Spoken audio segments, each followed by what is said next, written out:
The silver reckoning has arrived, and the long-awaited truth is finally being brought into the cold light of justice today. Experience the high-stakes drama of a final confrontation where every past action meets its final, permanent consequence. Subscribe now and watch the scales of fate finally balance out. My daughter-in-law was standing in my driveway when I pulled up, arms crossed, chin lifted the way people do when they've already decided they've won. Behind her, my son sat on the front steps with my granddaughter pressed against his side, her little fist wrapped around 2 fingers of his hand. 3 boxes were stacked near the mailbox. Not even bags. Boxes. Like she'd packed his life with the efficiency of someone clearing out a storage unit. I turned off the engine. I sat there for a moment, looking at my son's face. He was 41 years old and he looked like he was 12, trying not to cry in front of his child. I got out of the truck. "Dad." His voice broke on that one word. I looked at my daughter-in-law. She met my eyes without flinching. "I'll give her that. You should take him," she said. "And don't bother with a lawyer. The house is in my name. Everything here is mine." I nodded slowly. "Get your coat, sweetheart," I said to my granddaughter. I wasn't talking to my daughter-in-law. My granddaughter, she was 7. She had her father's eyes and a gap where her 2 front teeth used to be, looked up at me and said, "Grandpa, are we going to your house?" "We are," I said. "And I think I still have those frozen waffles you like." She slid off the step. My son stood. He didn't look at his wife. He picked up one of the boxes, and I picked up the other 2, and we loaded them into the bed of the truck without saying a word. To the woman standing in the driveway watching us like she was supervising a removal. As I buckled my granddaughter into the back seat, my son leaned against the passenger door, eyes red, jaw tight. "She's been planning this for months," he said quietly. Her father helped her. They moved money. From the joint account. From the business account. I went to log in this morning and... "I know," I said. He stopped. Looked at me. "Get in the truck, son." He didn't say anything else. He got in. I walked around to the driver's side, started the engine, and pulled out of the driveway without looking back at my daughter-in-law. I'd spent 2 years not looking back. I wasn't about to start now. My son's name is Robert. He's a civil engineer, good at his work, the kind of man who triple-checks load calculations because he doesn't like surprises.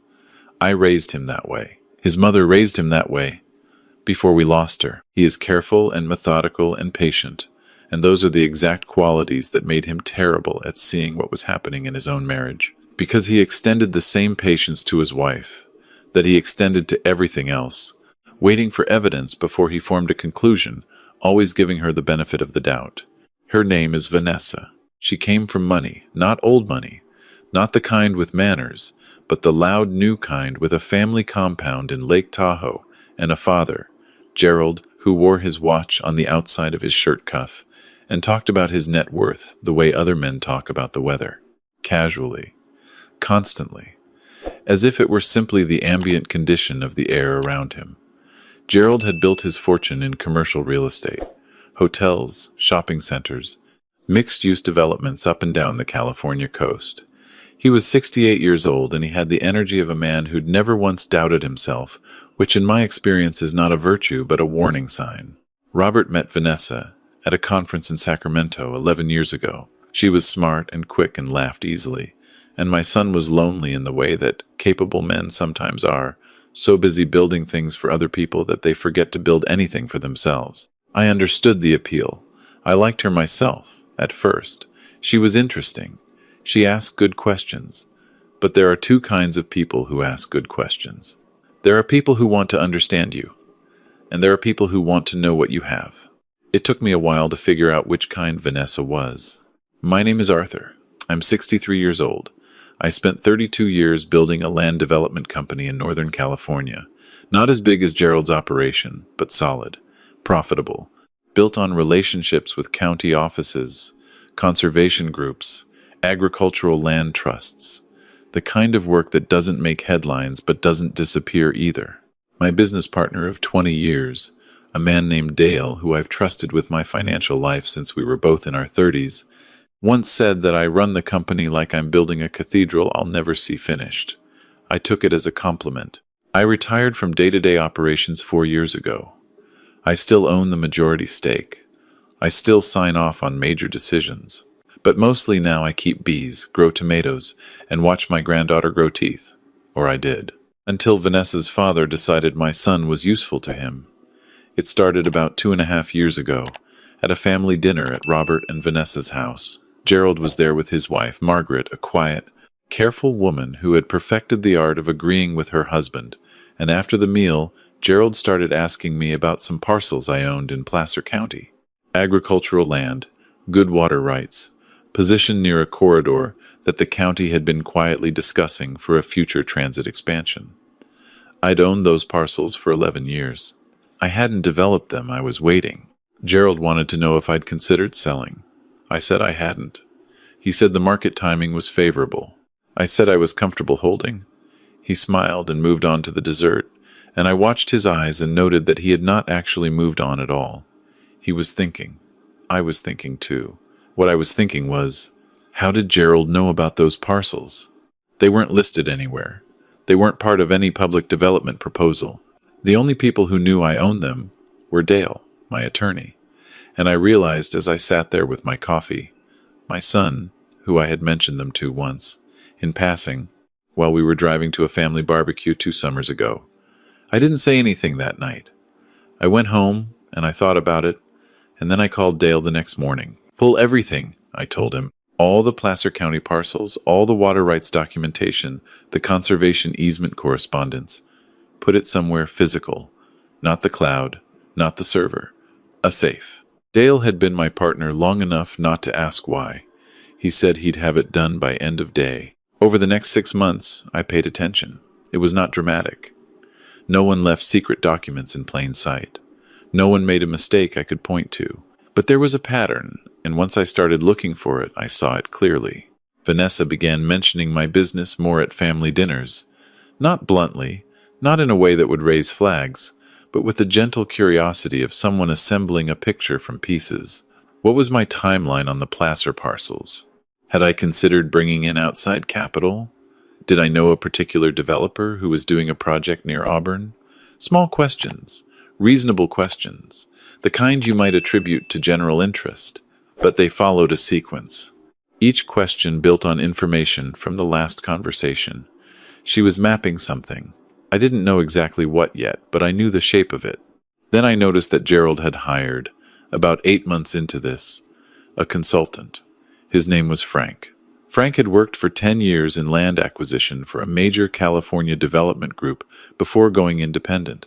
He was 39, personable, and according to the biographical information I found, had a particular specialty in public-private infrastructure projects, which is to say, exactly the kind of development that would transform agricultural land near a transit corridor into something worth 15 or 20 times what I'd paid for it. I hired my own consultant to watch what Frank was doing, not to interfere, just to watch. What I found was that Frank had made contact with 3 county planning officials, the same officials overseeing the transit corridor discussion. He wasn't making any formal proposals. He was building relationships, positioning, creating the conditions for something to happen later. Gerald was planning to acquire my land. He just hadn't figured out yet how to get it from me. I had a decision to make. I could confront it directly. I could call Gerald or call Robert and tell him what I suspected, but I thought about what that would accomplish. Gerald would deny everything. Robert would be caught between his wife and his father. Vanessa would become more careful, and I would have burned my one advantage, which was that they didn't know I knew. So I waited, and while I waited, I built a wall they couldn't see. I spent 3 months working with my attorney, a woman named Patricia, who I've used for 15 years, and who has the pleasant demeanor of a grandmother, and the strategic ruthlessness of someone who has spent a lifetime reading the fine print that ruins people to restructure my ownership of the Placer County parcels. I transferred them into a land trust. The trust was managed by a small board that included Dale, Patricia, and 2 other individuals I trusted. I was the beneficiary. The assets were protected from any third-party claim or encumbrance that didn't go through the full board. I also did something Gerald wouldn't have anticipated, because he didn't know me well enough to know I was capable of it. I opened a quiet conversation with the county planning office myself, through a colleague who'd served on the water board for 16 years. I got ahead of the transit corridor discussion. I made a soft commitment, nothing binding, nothing public, that if the corridor moved forward in a particular direction, I would be willing to discuss a conservation easement arrangement that included a portion of my parcels in exchange for certain infrastructure access rights that would benefit the remaining acreage. In other words, I positioned my land so that the most valuable play for the county and for any future developer was to work with me, not around me, not through me, with me, on my terms. Gerald could acquire 100 adjacent parcels. Without my cooperation, the project didn't work the way he needed it to work, and I was no longer available to be squeezed out, because my attorney's trust structure made my parcels functionally impossible to acquire through any indirect means, including, for example, a son-in-law who might be pressured or manipulated into signing something. I had been very specific about that part. About a year into all of this, Robert called me on a Sunday afternoon. He sounded strange, cautious. He told me that Gerald had approached him with a business proposition. Gerald wanted Robert to join the development company in an executive capacity, head of project development for a new infrastructure division. It was a significant offer. A generous salary, equity stake, the works. He said he wants family involved, Robert told me. He said he's getting older, and he wants people he can trust. I listened to my son's voice while he said this. He sounded uncertain in the way he sounds when he wants something to be true but suspects it isn't. "What do you think about it?" I asked. "I don't know," he said. "It's a lot of money, Dad. And Vanessa, she's excited. She thinks it's a real opportunity." "What would you actually be doing?" I asked. "Day to day." He paused. He was a little vague about the specifics, but he mentioned some projects in Placer County, some land that might be coming available. There it was. "Robert," I said carefully, "do what feels right to you.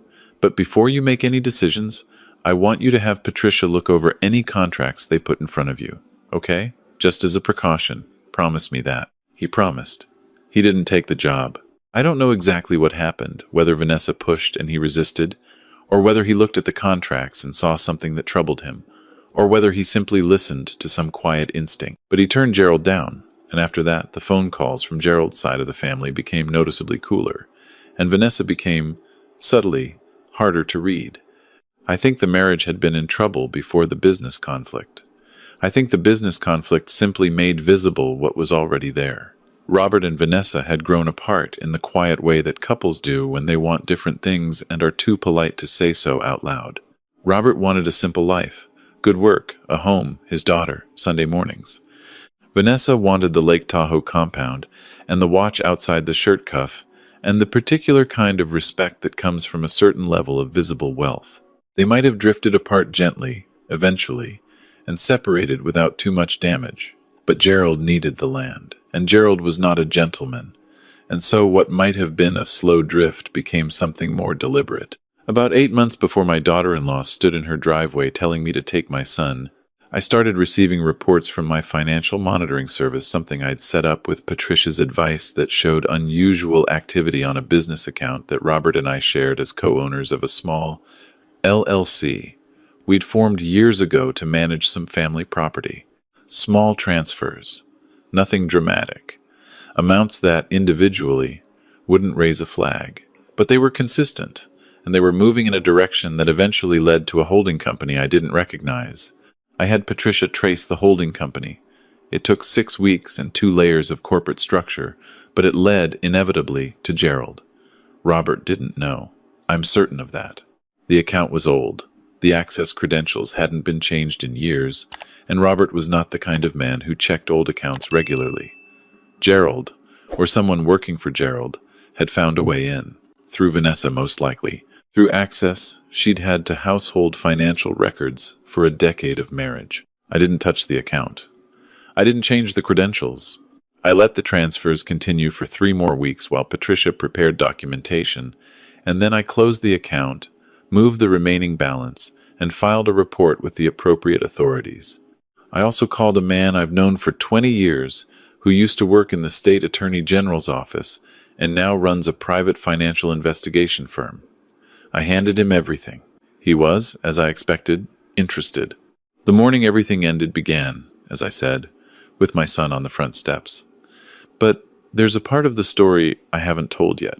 About 6 weeks before that morning, my son came to me for Thanksgiving. Vanessa had gone to her parents. He brought my granddaughter, and we made a turkey that was too large for 2 adults and a 7-year-old, and after she fell asleep on the couch, Robert sat at my kitchen table and told me something I could see had been living inside him for a long time. He told me that about a year into the marriage, before our granddaughter was born, Vanessa had told him something. She had told him as a confession, quietly one evening, that she wasn't sure she was ready for a family. She'd had a relationship before Robert, a serious one, and she had ended a pregnancy, and it had changed something in her about whether she wanted children. Robert had listened and said he understood, and they hadn't spoken of it again. And then Vanessa had told him she was pregnant, and he had been overjoyed. But sitting at my kitchen table, Robert said, "Dad, I've been looking at some things. Dates. I've been thinking about, I don't know how to say this." I waited. "I don't think she's mine," he said. "My daughter, to the man from before. While she was with me." He couldn't say it directly. He sat there in my kitchen looking at the table. I thought about my granddaughter asleep on the couch, the gap in her teeth, the way she called me Grandpa Arthur when she was being formal and just Grandpa the rest of the time, the way she'd wrapped her fist around her father's fingers on the front steps. "Robert," I said, "look at me." He looked up. "That little girl in there is your daughter. Do you understand me? Whatever else is true, she is yours. She chose you. She doesn't know how to choose anybody else. Are we clear?" He didn't say anything for a moment. Then he nodded. "Okay," I said. "Then we're clear." 3 weeks later, Gerald made a mistake. His attorney sent a letter to Patricia. The letter was framed as a business communication, an inquiry about the Placer County parcels. Formally, from a development entity I now knew was Gerald's. But buried in the 3rd paragraph was a reference to the family's shared interest in a favorable resolution and a suggestion that certain personal arrangements might benefit from being addressed simultaneously. It was not explicit. Gerald was too careful to be explicit. But Patricia read it the way she reads everything, with 30 years of context, and she picked up the phone and called me. "He's trying to tie the divorce to the land deal," she said. "He thinks if Vanessa gets a settlement that includes leverage over Robert, he can use Robert to get to you." "He still doesn't understand the trust structure," I said. "He doesn't," she said, "but he's going to try. Let him." 2 days later, my financial investigator contacted the state authorities with the complete file on the transfers from the LLC account. The amounts weren't enormous, but the structure was unambiguous. It constituted fraud. Gerald's name was not on the account that made the transfers, but the paper trail to his holding company was clean and documented, and Patricia had made very sure of that. The same morning, Robert's attorney filed for divorce. Vanessa's attorney was apparently not prepared for this. There had been no warning, no negotiation. The filing was clean and specific, and included documentation of the financial misconduct that had been committed against the shared LLC account. Gerald called me that afternoon. It was the first time he had called me directly in over a year. "Arthur," he said. His voice was steady, controlled, the voice of a man who had been in difficult conversations before. "Gerald," I said, "I think we've gotten off on the wrong foot. I think there may have been some misunderstanding about my intentions." "Gerald," I said, "your attorney is going to receive some additional documentation from mine in the next 48 hours. I'd suggest you spend the time between now and then having a conversation with your own legal team. Have a good evening." I hung up. My son did not come back to his house that day because, by the time we arrived at mine, his attorney had called to say that Vanessa's family had retained 3 separate firms, and the short-term advice was to let them exhaust themselves on the paperwork while Robert stayed clear. That evening, my granddaughter helped me make waffles for dinner, which she thought was the greatest decision any adult had ever made. She stood on the step stool I keep in the kitchen and poured the batter and was very serious about it. Robert sat at the kitchen table and watched her, and I watched him watching her, and something in his face was different from Thanksgiving. Less weight, maybe, or the same weight but carried differently. "Dad," he said quietly while she was focused on the waffle iron, "how long have you known about Gerald?" "A little over 2 years." He was quiet for a moment. "And you didn't tell me?" No. Why? I thought about how to say it. Because you would have confronted Vanessa, and then Gerald would have known I was watching. And I needed him to keep moving forward so that when he made the mistake I needed him to make, I'd have everything documented. Robert looked at me. You used my marriage. I protected your daughter, I said, and I protected you. The marriage was already over. I just made sure that when it ended, you weren't the one who lost everything. He thought about this for a while. My granddaughter announced that the waffle was done and demanded that someone come look at it immediately. We both went to look at the waffle. The legal process took 14 months. Gerald was not charged criminally in the end. The amounts were significant but below the threshold that would have made prosecution a priority, and his attorneys were very good at what they did. What happened instead was a civil settlement that cost him considerably more than the criminal case would have, because Patricia is also very good at what she does. The Placer County parcels are still mine. The transit corridor project moved forward in the direction I'd anticipated, and the conservation easement arrangement I'd quietly positioned 2 years earlier became the framework for a development partnership that I control and that Gerald is not part of. The land is worth approximately 4 times what it was worth when Gerald first started asking questions about it at dinner. Robert's divorce was finalized 13 months after he sat on those front steps. The settlement was equitable. The house had been in Vanessa's name. That part she'd told me correctly. But the business accounts and the shared investments and the documentation of what had been taken from the LLC gave Robert's attorney enough to negotiate from. He came out intact, not triumphant. Intact, which was all I'd wanted for him. Custody of my granddaughter is shared. 50-50. She goes back and forth, and I watch her father learn the particular adjustment of a man who is sometimes the parent and sometimes the one waiting for his child to come home. He's managing it. He's better at it than he thinks. She calls me every morning when she's at her mother's house, just to say hello usually, sometimes just to tell me what she had for breakfast. There's a thing I want to say about what happened, though I find it difficult to say directly without sounding like a man who enjoys his own cleverness, which I don't, or I try not to. When I was restructuring the land trust, when I was having Patricia document the LLC account activity, when I was sitting on information for 2 years while my son's marriage deteriorated, there were moments when I asked myself whether I was doing the right thing, whether I was being a father or whether I was being something colder than a father. I don't have a clean answer. I think the truth is that I was being both, and the two things are not always easy to separate. What I know is this. The morning after Robert and my granddaughter came to stay, I went out to the hives before anyone else was up. It was November, cold, the kind of quiet that comes when the bees are clustered for winter and there's no traffic and the light is just starting. I stood there for a while. I thought about my wife, who I lost 8 years ago and who would have known exactly what to say in every conversation I'd stumbled through for 2 years. I thought about my son as a 12-year-old, which is who he'd looked like on those front steps. I thought about my granddaughter who was asleep inside my house with her gap-toothed mouth open and her father's eyes closed. And I thought about what it means to protect someone, that it is rarely dramatic, that it looks, most of the time, like patience, like paying attention when no one knows you're paying attention, like waiting for the right moment rather than the satisfying moment.